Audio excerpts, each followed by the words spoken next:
Fan.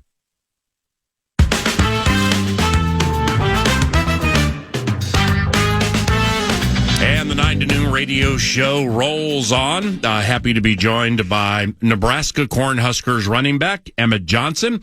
Emmett Johnson of Richfield Holy Angels fame. We chatted with him into the 2026 NFL Scouting Combine, and now we chat with him out of it.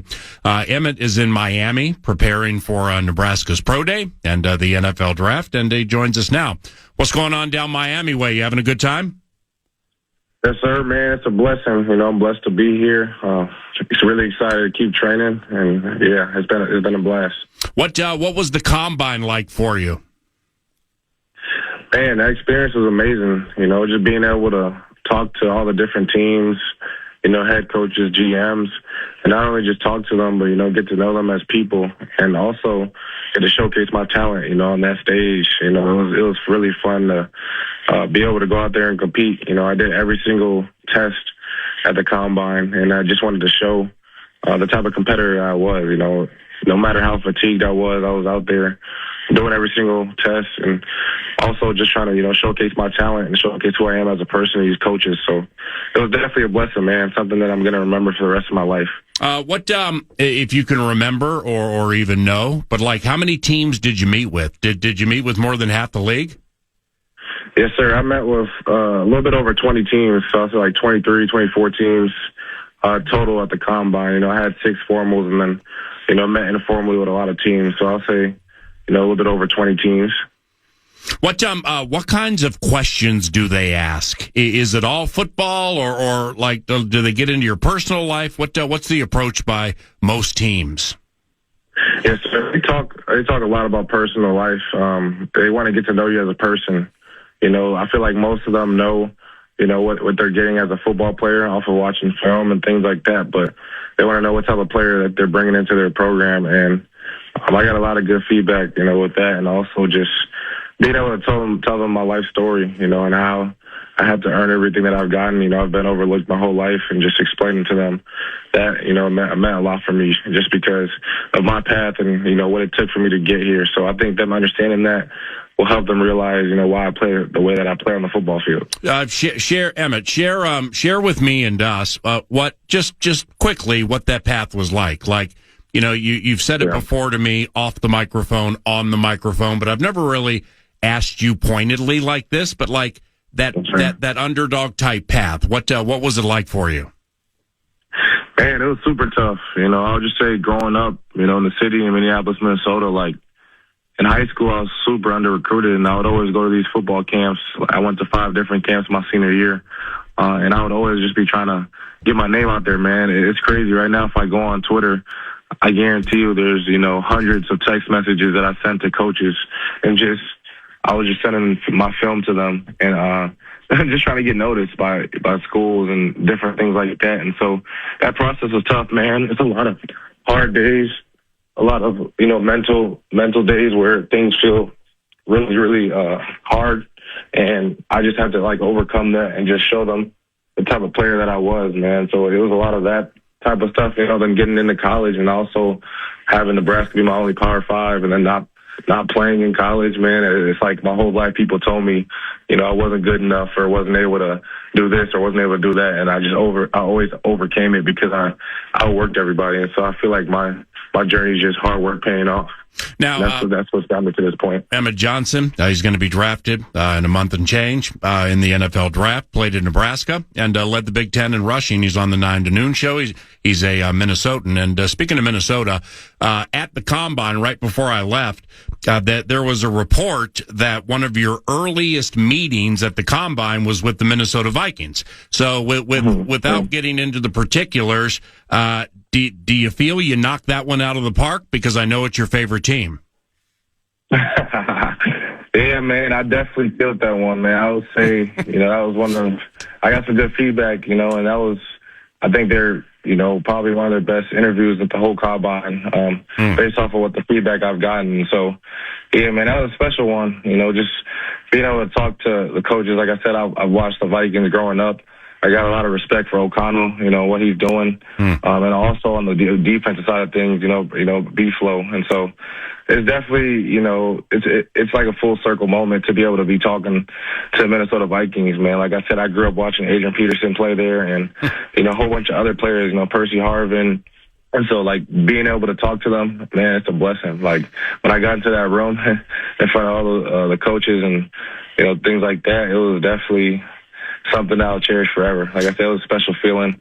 I know God got a plan for me, whether that's going back to Minnesota or going anywhere else. But, it would definitely be really, really special to come back home for sure. EJ, had you met Kevin O'Connell before that meeting at the J-Dub? And from what you know, from what you've seen, maybe not looking at a lot of All-22 yet, but, like, what do you think of his offense?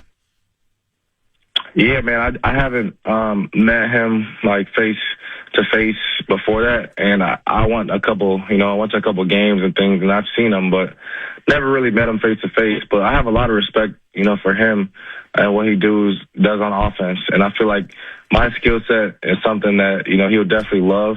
But I just know O'Connell's a really smart-minded guy when it comes to an offense. And, you definitely want to be playing for a coach like that because he's definitely going to put me in a position to be successful. And I think I'm the type of player, that will come in and be ready to dominate. And he would love, to give me the ball in space and also in between the tackles. Also, running routes, like I feel like I can get the ball in different ways and just be super explosive for the offense. Is Indianapolis all business all the time, or like do you get a chance to go to St. Elmo's Steakhouse? For me, it was really tempting, but I didn't do any of that until after the combine. Yeah, and so it was really hard, man. Like I said, staying on a meal plan and eating the right things, but all that stuff helps with performance, and I feel like that's important to me. So that's something definitely that it's a sacrifice, but it's definitely for the greater. But I did definitely go give me a steak after the combine for sure. So like when you say, and I mean, you're ripped, man, you're cut, you're very physically fit, and really you always have been. So like staying on a meal plan, what is that? Like what comprises your meals during a day? Yeah, like I said, a lot of protein. I'll definitely say I drink a lot of nutrition shakes. Throughout the day, I like to snack on things like peanut butter and jelly sandwiches. It's just a lot of that type of stuff, a lot of vegetables, a lot of protein, chicken, steak, rice.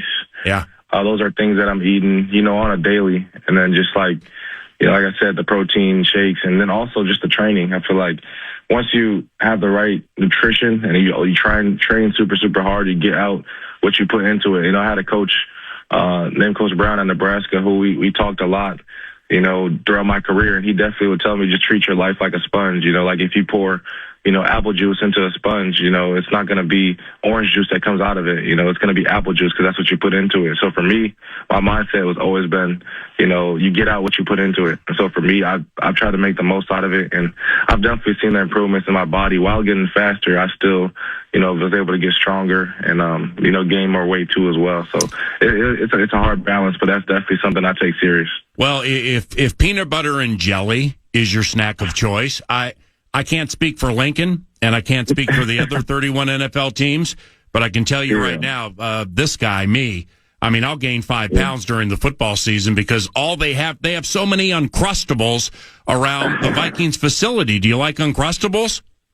Yeah, that's what I'll be eating right there. Uncrustable. That's my go-to right there for snacks. Do you have a favorite? Because like in the stores, I mean, I don't know if you can order it online, but for the second half of the season a couple of years ago, they had these honey Uncrustables. All right. So honey with peanut butter. Oh, they were unbelievable. But I mean, I sprouted a fourth chin. So fortunately we can't find them anymore. But have you ever had those? No, I've never tried that. I've always had the grape jelly peanut butter sandwich. That's my go-to. So like, it's definitely something I would try, but I definitely love that's my go-to is the grape jelly. I feel like that's undefeated. That's the best one for me. Yeah, we might have to lay out those Uncrustables until the draft is done. Emmett Johnson, Nebraska running back. And I don't have this in front of me. I know you led the Big Ten in rushing yards, but did you lead the nation in all-purpose yards? Yes, sir, I did. I did lead the nation in all-purpose yards. Who's your agent? Disa Bakari. And he's been, like I said, he's a legend in the game, man. He's somebody who, I have a lot of respect for him, man. He's more than just an agent. He's somebody who cares about you as a person.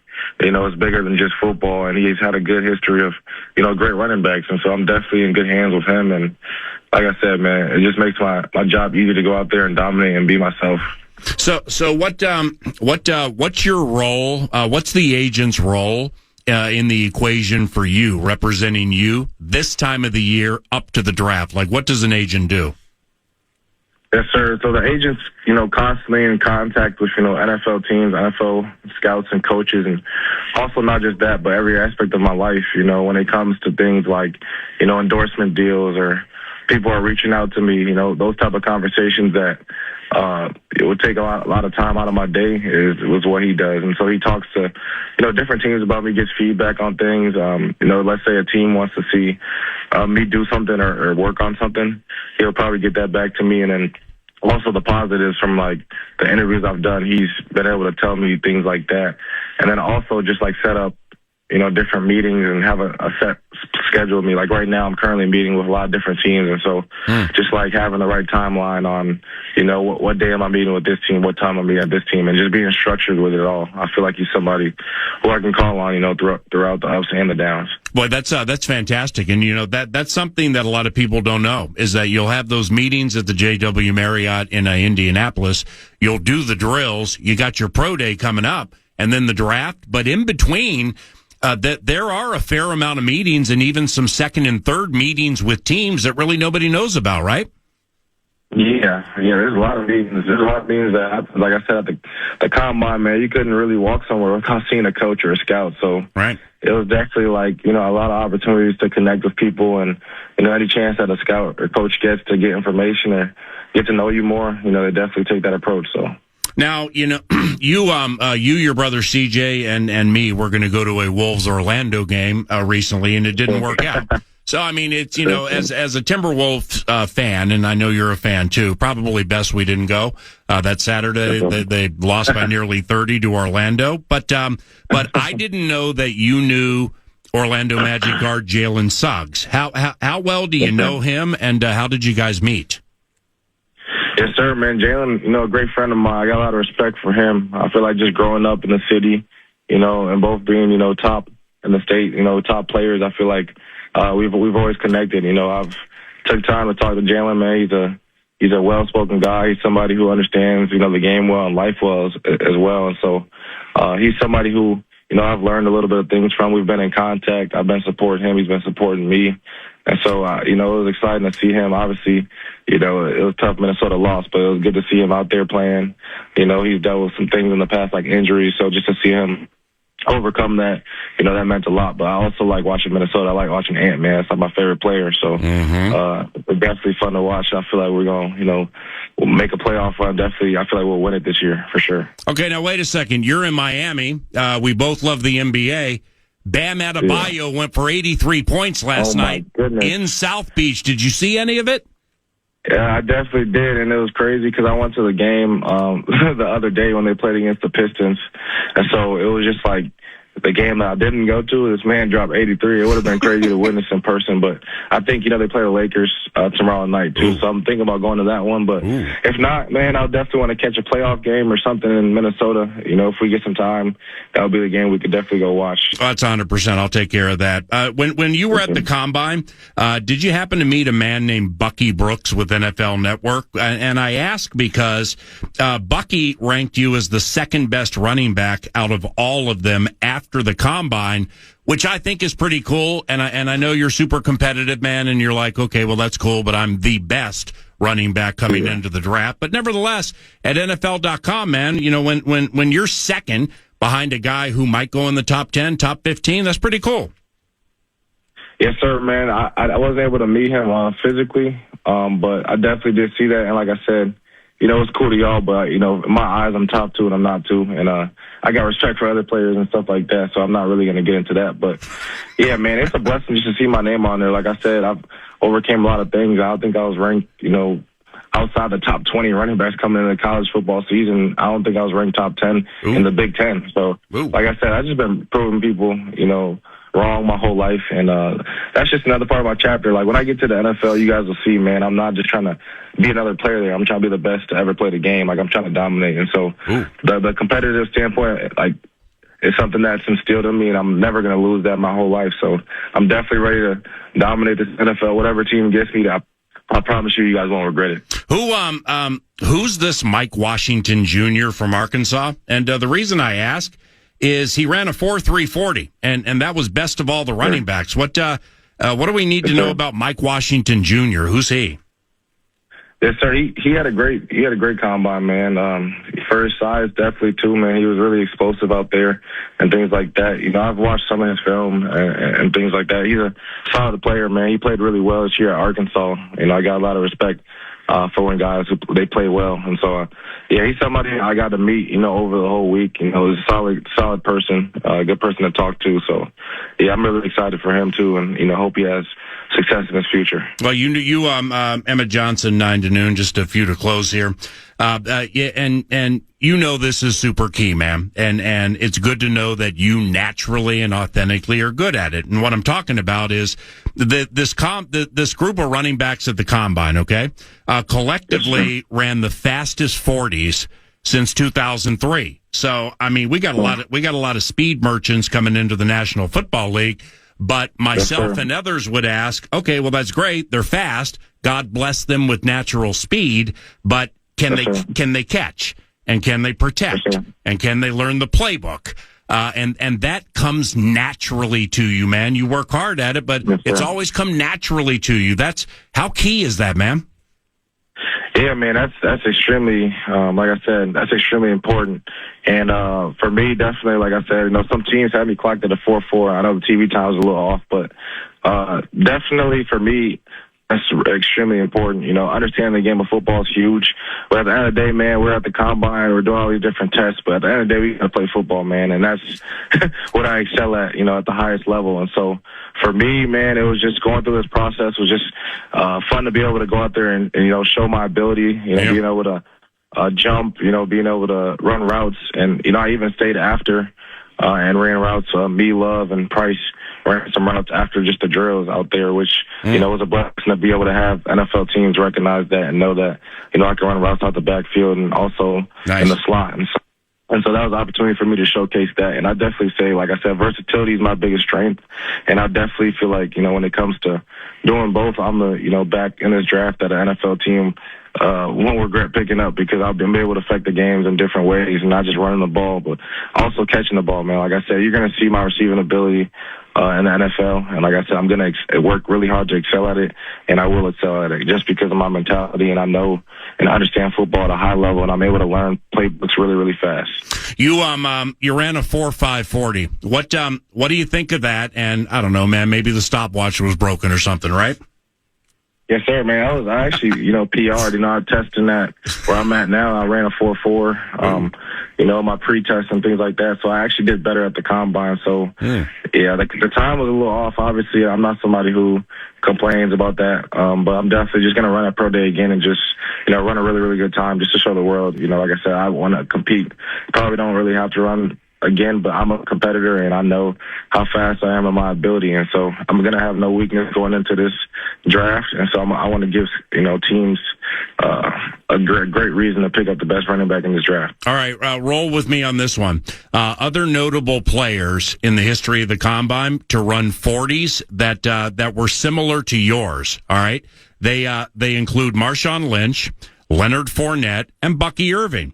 So of those three guys, which one do you play most like, and why? I would definitely say Bucky Irving. You know, I think I run like Marshawn, but Bucky's somebody who can, you know, do different things, you know, run the ball in between tackles and also run routes out of the backfield. But, man, if I'm being honest, I feel like my game is, you know, not really related just to one player. I feel like I have a lot of different traits. You know, it goes back to like Barry Sanders, LaDainian Tomlinson. You know, those are guys I feel like I play similar to. And so going into this league, man, like I said, I'm not just trying to be another running back in the NFL. I'm trying to really dominate at a high level and be the best, you know, to ever play the game. That's my mentality. I feel like if I don't think that way, that's failing myself. So going into this league, man, like I said, Bucky's a solid player. You know, I met with Tampa Bay too. It was good to talk to them. And also understanding that their GM played at Nebraska too, which is really unique. But wow. I would definitely just say, man, my skill set is special, and these teams will see that quickly.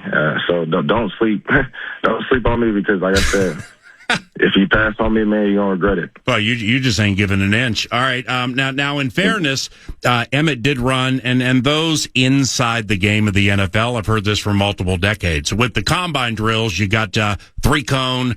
You have a bunch of jumping things. You got the 40. The short shuttle matters most to running backs coaches. I've just been told this forever. And Emmett ran a 4.29 short shuttle. That was the fastest of all running backs at the combine. Now we get to the 3-cone drill, and you mentioned it earlier, and you said it 2 times. You're like, I did all of the drills.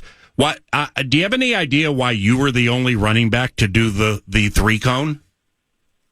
Because I'm an ultimate competitor, and I've been competing my whole life, and I didn't shy away from anything. Yeah. And for me, man, I would definitely just say, like, I know you say I ran a 4.2 short shuttle, but I was extremely fatigued, man. I got done doing drills. I did routes and everything, and I came over there and still competed and got first, which is just who I am as a person. I could have waited, and just gotten a better time. Even when it came to the 3-cone, man, like the 3-cone, I think the first one, I slipped on the first one, and it was just like, I was super fatigued, but I didn't really care about the results. I feel like just me competing at the high level and giving everything I got is all that matters. And hopefully these NFL teams will see that, man. Like, I could have went to the combine and be like, I'm going to do 1 or 2 things and just be done. But I'm the type of person who's trying to compete in everything. No matter how tired I am, I wanted to show the teams that I'm a competitor. And I think that's definitely going to separate me from, everybody else in this draft class, but also everybody else in the NFL. Hey, man, you're the best. All right, last one, and thanks for the long chat. Has anybody told you much of the you reminded some people with your combine of a running back who's currently in the league, and here's why. It's Alvin Kamara. Now, you guys are the same height, you're close to the same weight, your hands are a half inch bigger than his, and your 40s were the exact same time. Now, Kamara's had a wonderful career for the New Orleans Saints. He was a 3rd-round pick at 67. What do you think of Alvin Kamara, and have you studied his game? Yeah, man, Kamara's a dog, man. I studied a lot about Kamara, and it was crazy. I was talking to the Saints about that too, in my meeting. And fun fact, man, knowing Alvin Kamara and growing up watching him, he's also Liberian, which I am too. So it's kind of a crazy connection, and I kind of seen that. I seen some of the comparisons, similarities. But like I said, man, the testing and all that stuff is really great. But at the end of the day, we got to play football, man. And when I get on that football field, I'm gonna make everybody feel me. So he's somebody I have a lot of respect for, and I'm just ready to dominate this next level. EJ Emmett Johnson, Richfield's Holy Angels and Nebraska Cornhuskers. He'll be drafted in a month and change in the NFL draft. It's 10:20. Good morning. This is 9 to Noon.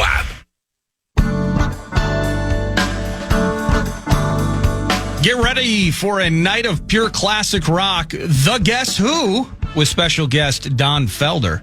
They're live at the Mystic Amphitheater, June 25th. Tickets are on sale now. Get the details, KFAN.com. And the keyword, as always, is calendar. And to the Talkback machine. Early during the first hour, PA asked for your Talkbacks. Is it is becoming more and more apparent at some point, potentially, either late this afternoon or sometime maybe this week? A new quarterback will be entering the fold. And what if it was Kyler? Similar conversation last week, although it feels like finality is right at our doorstep. You brought some Talkbacks to the free iHeartRadio app, and we're going to listen to some of them. Hey, PA, love the take on Kyler and the deep dive. Crazy the roster that he had back at Oklahoma and Texas Tech. The more I think about it, love having the opportunity to get Kyler here, especially for $1 million, make him compete with JJ. An ideal situation, Kyler comes in and kills it. Skull Vikes to the Super Bowl. If not, it's worth the swing. Skull Vikes, this is Ted from Minnetonka. Thanks, PA. What's up, bud? Thank you. And, into the week, when we were assessing the deep stretch portion of the potential of the Minnesota Vikings, adding a rather big name quarterback to the roster, The common thread was it has to be cheap. All right. Now, and I still believe that. And I listed it, as probability would go for the way I execute my toil. Kyler 1, Geno Smith 2, Aaron Rodgers 3. Kirk Cousins was not in that conversation, even though I think Kirk, for a season or so would fit okay. It's and Nordo daggered it yesterday a little bit. I saw something over the weekend where, no matter how things end today with Atlanta for Kirk Cousins, they're going to pay him a lot of money. But the 1 year, whatever $1 million to, come in or even 2 years at some kind of a cheap deal, well, that may not be preferred by Team Cousins. So that's confusing. Yeah. And then Geno Smith goes to the New York Jets. All right. So Geno Smith goes to the New York Jets. So now you got Kyler and you have Kirk and you have a bevy of other names. But what the talkback was discussing was about an hour ago. It was just kind of hey, let's get to know a few things about Kyler Murray in case he's signed by the Minnesota Vikings at some point this week. It's, I was listening to Barrero a couple of days, maybe yesterday or a couple of days ago, and he was chatting with Guardsy about Kyler Murray. And, not to take 3 to 6:30 out of context, so paraphrasing, it was kind of like, speaking for Bump, am I the only one or like he's warmer or hotter on Kyler Murray joining the Minnesota Vikings than a lot of other people are? All right. Contextually speaking, I wouldn't know that because I probably, just by listening to Bumper, maybe I missed some of his takes along the way, but I heard that one.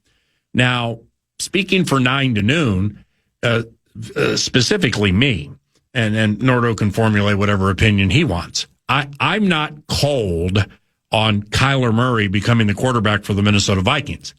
I just don't want people to take what they see via social media and the highlight machine and think that's exactly who you're getting every single play, because it's not. Now, every quarterback in the National Football, look at Drake May. I mean, Drake May was the belle of the freaking ball up to the Super Bowl. Sam Darnold, with what we remember, and a man who led the NFL in turnovers for the Super Chickens who won the championship, Sam had some things through which he needed to push. Drake May clearly has things through which he needs to push. With Kyler, we get in 2019, we win Rookie of the Year with 20 passing touchdowns and 4 rushing touchdowns. As things move forward with Kyler Murray, just because it's low-hanging fruit, doesn't mean that the cliches or the obvious need to be avoided, because they're important. And the fact that he's 5'10", that's something everybody is going to discuss before they sign Kyler Murray. Specifically, offenses and or play callers that prefer their quarterbacks to stay in the pocket and attack the middle of the field. Now, the gifts that Kyler Murray possesses, they can be otherworldly. And I wouldn't pin Kyler as like Kyler is a guy who lacks a swivel. All right, I'm not going to put that on him like Justin Fields for X amount of years. Where, all right, Christian Kirk's not covered, he's covered, I got to run. DeAndre Hopkins is covered, I got to run. Trey McBride is covered, I got to run. I'm not up to speed enough with Kyler Murray to know how well or poorly he scans the field. And he is dynamic. There's no doubt about it. And his arm is good, if not good enough. But the way offense has been run or was run in Arizona is different than here.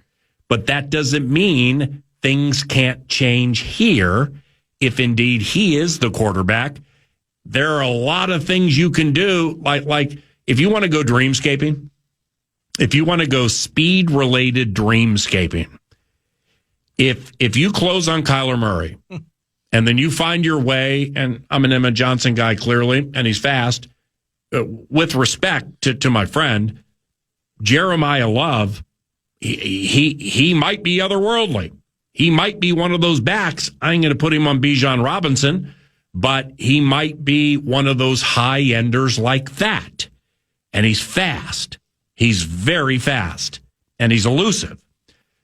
I mean, if you found your way to that, and you have Kyler, and you have Justin, and you have Jordan, whew, I mean, that's so much speed to attack a defense with on a weekly basis. You can even get another running back who's fast, just because you don't find your way to Jeremiah Love in the first round, the Notre Dame running back. So I like that. Yes, I like adding speed. There are facets that we all know about Kyler Murray that have kind of plagued him during the course of his career. I can't say I don't like them because I don't have the full context of what went into some of the things because they weren't here. I mean, nothing terribly bad. Like, we ain't talking about super bad off the field things, just limitations within a game. And it probably wouldn't cost that much. But, the New York Jets are getting chided in that they made a move for Geno Smith yesterday where they paid more than they would have to pay if they signed Geno Smith today, first day of the league year. Yeah. But you know what? I think his name's Darren Muji, is the new GM for the New York Jets. He used to be with the Denver Broncos. He's quite close with Kevin O'Connell. If the Jets sensed the Vikings or somebody else were going to make a move at a relatively inexpensive number for somebody they want, well, truly, what is overpaying if you get something that you want and you don't have to sweat dealing with other teams? Yeah. Or, you can handle it like the Baltimore Ravens, where you can just make a deal, quit on the deal, get your first-round picks back, learn the next day Lamar Jackson just decides he's going to redo his deal so they can find salary cap space for Trey Hendrickson. This thing's really starting to piss me off. I think it was a fixed race. I mean, as conspiratorial as it is, it looks like they knew exactly what they were doing every step of the way, including bleeping the Raiders. They don't care about Draymond Jones. And they kept other teams from doing maybe what they wanted and adding so they couldn't add something. Yeah. I mean, there might be a side of brilliance to it, but I'm not in the cheating business. And so anyway, back to Kyler and Geno. I meant to do this morning and I forgot, but how many teams truly need a quarterback that they can say, all right, well, it's going to be this deal, because you're getting all that money from Arizona. It's going to be this deal and you're going to start. See, they can do that here if they are so inclined. And for Kyler Murray to look around the National Football League and be like, all right, I mean, maybe Jackson Dart needs more time. Maybe there.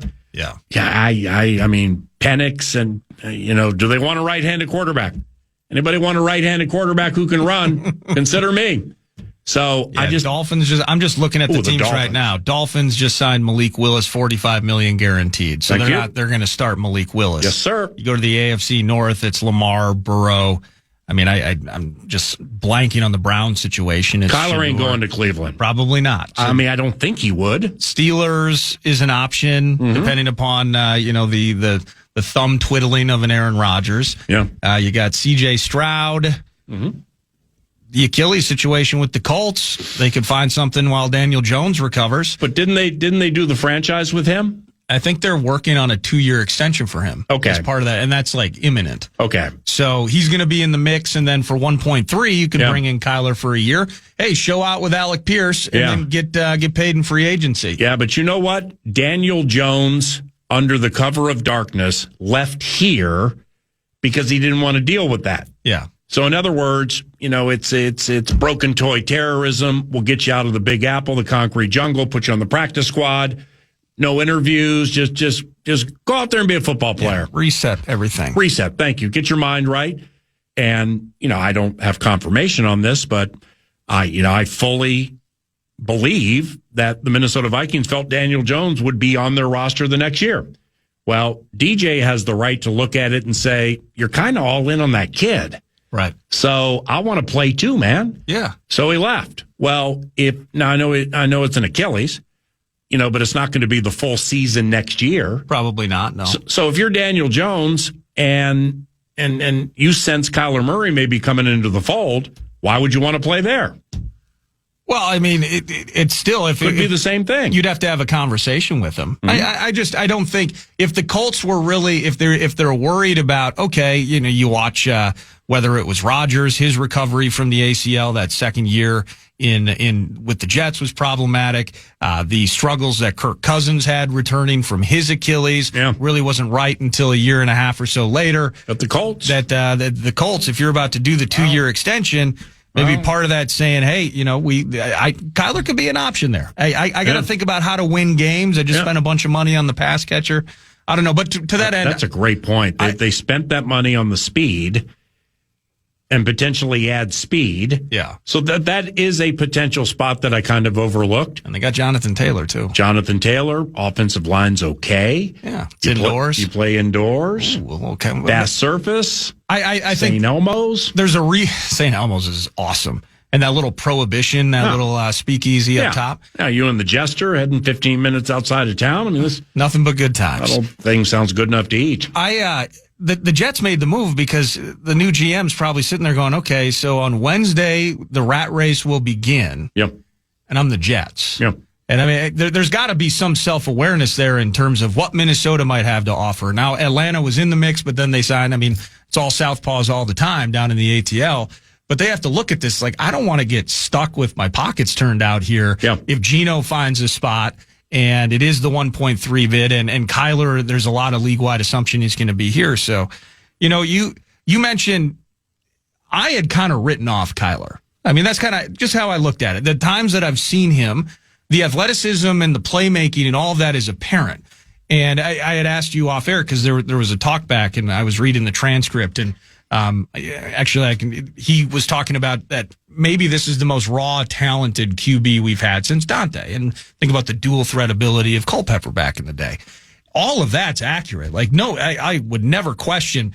And he finds ways to make unbelievable plays. But throughout his career and what I've seen from him, and now our team's faced him a bunch. You got those pump passes. He will make the play that also can end the game for your favorite team as well. And so, just balancing that, it's like, okay, lack of weapons, Arizona, they're trying their damnedest, but in terms of putting things around him, it just hasn't worked out. And then 2 of the last 3 seasons, he's been nicked up. So, writing him off maybe is too harsh, but I didn't look at him as a game-changing, highlight, all-pro caliber QB. Yep. But at this stage of his career. At this stage of his career. But he intrigues the heck out of me, PA. And there's an interesting situation here that will unfold if he indeed joins this team this week, is the way that the head coach wants his quarterbacks to play versus the way that Kyler plays, and the meshing of those in some ways conflicting or non-congruent ideas, how that comes together this season. So when they sit down with him, they're going to meet with him, it sounds like this afternoon. I think he's meeting a bunch of teams via Zoom. Okay, so there'll be some Zoom calls. Wow, big tweet here. Oh, okay. We have some confirmation. Yeah. Daniel Jones, 2 years, $88 million with the Colts. I always love that one. Anyway, you were saying? Well, there you go. And maybe since you just gave him 88, maybe you're not going to bring in Kyler this year. So, and they got Riley Leonard. They liked him. Maybe he's the guy, the answer in substitution. No, to that end, I want to see how that relationship meshes, because there's a part of the head coach where he has to acknowledge Kyler is who Kyler is. So Kyler's going to get out of the pocket. Kyler's going to run. Now, versus the way that we used to talk about, man, I wish we could, it's almost like you wanted to teach Kirk Cousins how to run. There's a natural and very fluid. Again, the raw athleticism of this kid is unbelievable. So he's going to run. He's going to be smart. He's going to protect himself. He's going to extend plays.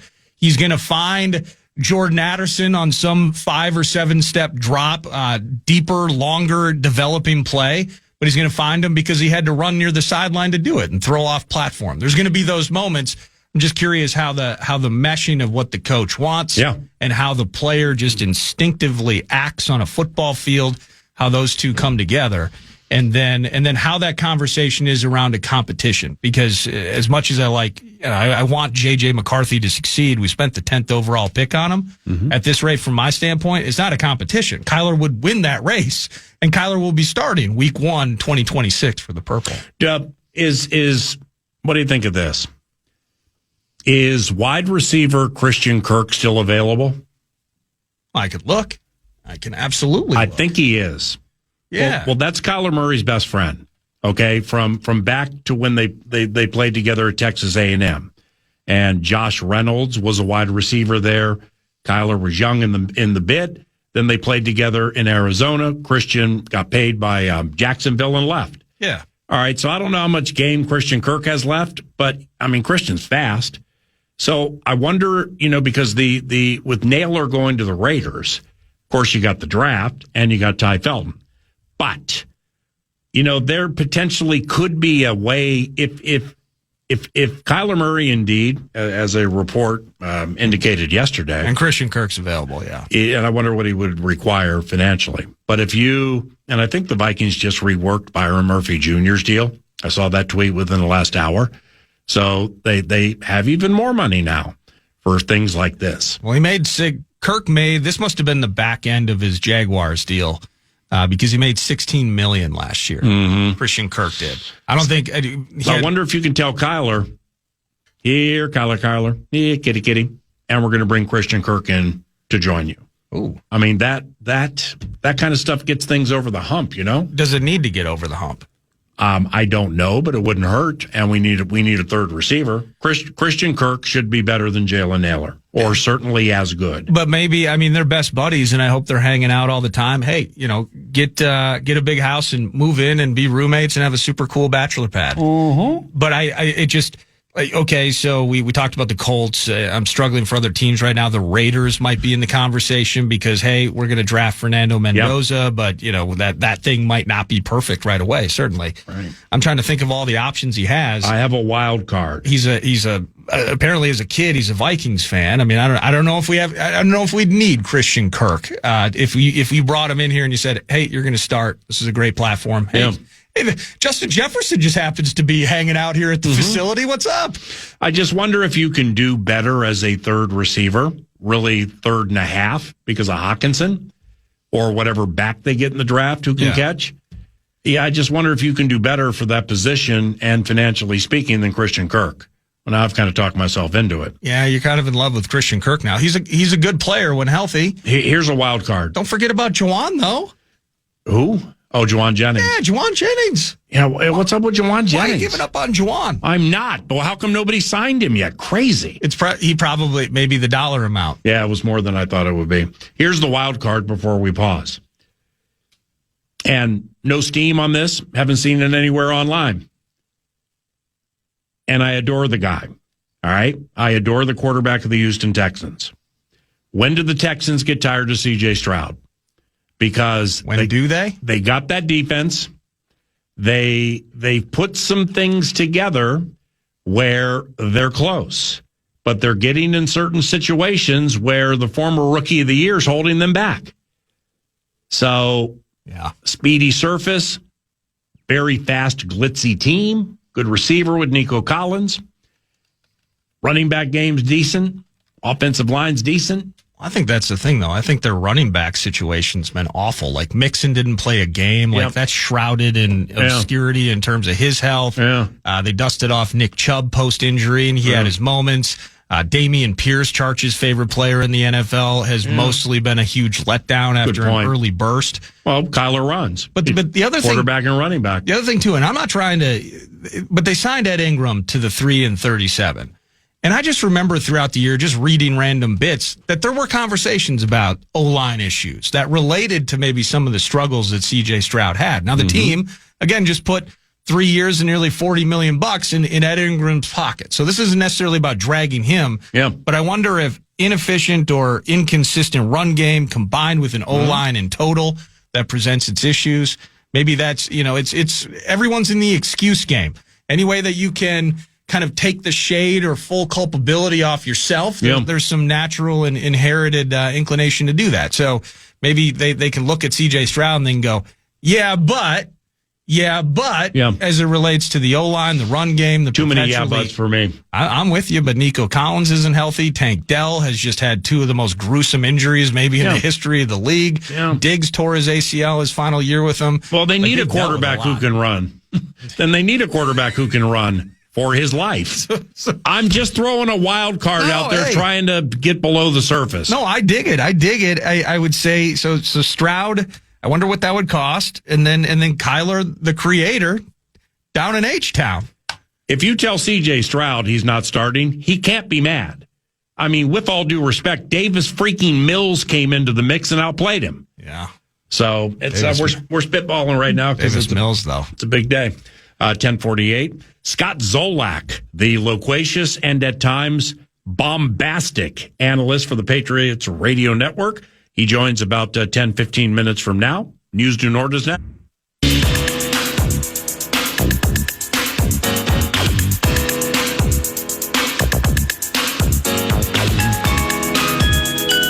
Welcome back. It's News du Nord, brought to you by The Casino at Canterbury Park, CanterburyPark.com. Feeling the felt all year long. Poker, blackjack, and table games, musical events, family bits, expos, and, of course, live racing season kicks off in the spring. So first place to start, CanterburyPark.com. And we shall start. How about the Wild just dominating the Mammoth last night? Into open ice for the chase down to Tarasenko's, leaned on by Sean Durzi. Now J.J. Peterka. His pass hit a skate, turned over. Kaprizov, a shot hammer wide. He'll get to it, and he scores! Oh, what a goal! Kirill Kaprizov from his backside buried his own rebound, and the Wild have a 1-0 lead. Yeah, that was 14 minutes into the first period. Boldy. Oh, we get some familiar names getting after it. That's a good sign for your hockey team. Boldy makes it 2-0 in the second. And then early on in the third, Bobby Brink. Another steal is Tarasenko in the slot. Lost it. Brink with a shot. He scores! Welcome home, Bobby Brink. His first game with the Wild here on home ice. He rockets one upstairs. And it's 3-0 Minnesota. It would be 5-0 after Urhoff and Ryan Hartman would find tallies as well. 5-rip the final at Grand Casino Arena last night. The Wild beat the Mammoth in regulation for the first time since Arizona moved to Utah. So we dig all that. Team's looking good, and they stay home for the Philly Flyers at Grand Casino Arena tomorrow. And that's a Vox in the Box presentation for 9 to noon. So we'll be on site. We'll be having a blast chatting puck with numerous Illuminary guests. Goes like this. Kevin Gorg, who was with the Power Trip this morning, he'll start it with us from Tria. Heinze, Coach John Hines in the mix. Bill Guerin joins about 10:30, 10:35 after Russo Radio at 10 o'clock. And Alex Stalock, who's been doing a lot of radio and TV work for the Wild of late. Former Wild goaltender Alex Stalock will be with us at 11 o'clock. Box in the Box tomorrow. Can't wait. And we can't wait until tonight for the Minnesota Timberwolves to bounce back from this. And the horn will sound here in L.A. Lakers have swept the season series from the Timberwolves. In all 3 games, they led by 20 or more. They win it here tonight by a final of 120-106. Dominant performance by L.A. They hand the Wolves their second straight loss. That's Alan Horton on the call. It was a double feature last night. Good times, sadly followed by bad times in L.A. as the Minnesota Timberwolves lose 120-106. And the big thing in the end of that call, Alan would mention, it drops the Wolves from 3rd to 5th in the Western Conference standings. Once again, how muddy the West is. We got one of those again like last year? Yeah, like we're one win. Yeah, and exactly. Like some Tuesday night L to the Hornets could mean whether you host or you're on the road for a series. But you had the head coach on, and you're just kind of like, okay, how's everyone's spirits after that loss? Still a very good team, certainly playoff bound. Well, here's the head coach. Yeah, can I walk right into the Pacific Ocean and keep walking? Come on, man. Podcast will shortly after. I just got to listen to that one more time. Yeah, can I walk? Hold on. Here's how it developed. Oh, yeah. All right, I got like 7 sheets of paper in front of me. Here's Finchy. I had the Parker Fox questions in front of me. So I'm rifling through my pages to find the Finch questions. Yeah. So I'm like, all right, well, it's like unseasonably warm in Los Angeles. Might have a heat advisory today, and I know you like to go on walks early in the morning. Is that what the plan is today? Yeah, can I walk right into the Pacific Ocean and keep walking? Come on, Finchy. Oh, when Ant's going 2 of 15 and it's off for him, and you're not getting pick-me-ups, and you're not stopping a LeBron-less Lakers squad, trouble abound. But I'm sorry, go ahead. Well, they can bounce back against the clip joint tonight. Another late one out west against Kawhi Leonard and the Clippers. Well, look at the Western Conference right now. So let's see, we got 17 left. The Denver Nuggets, despite having their full complement, Christian Brown is healthy, Joker's healthy, Jamal Murray's nicked up, but he's playing. I think he tweaked his ankle Again? a couple games ago. Yeah, he played last game against OKC. He did. Okay, didn't play that great though. And they just got Aaron Gordon back, and he's played a couple. So they're full strength terrorism. Well, they've lost 2 in a row, and they're a game behind us. Yep. The Nuggets are a game behind us. The Phoenix Suns with Nick Richards and Colin Gillespie are 2 games behind us? Yeah. What? 2.5 games separate the 3rd through the 7th seeds. And Houston's gotten weird of late. They've won 6 of their last 10. They've come back to the pack a little bit. Lakers are surging. They've won 3 consecutive. The San Antonio Spurs were on charging last night in a very physical and emotional game against Boston, which has Jason Tatum back to play with Jaylen Brown. Brown got tossed, and the Spurs kind of handled the Celtics in the late stages, ran away from them. This is I may need to change my face with the San Antonio Spurs. Uh-oh. It's not like I don't think they're good, because with Stephon Castle, Devin Vassell, De'Aaron Fox, Wemby, I mean, they got a squad.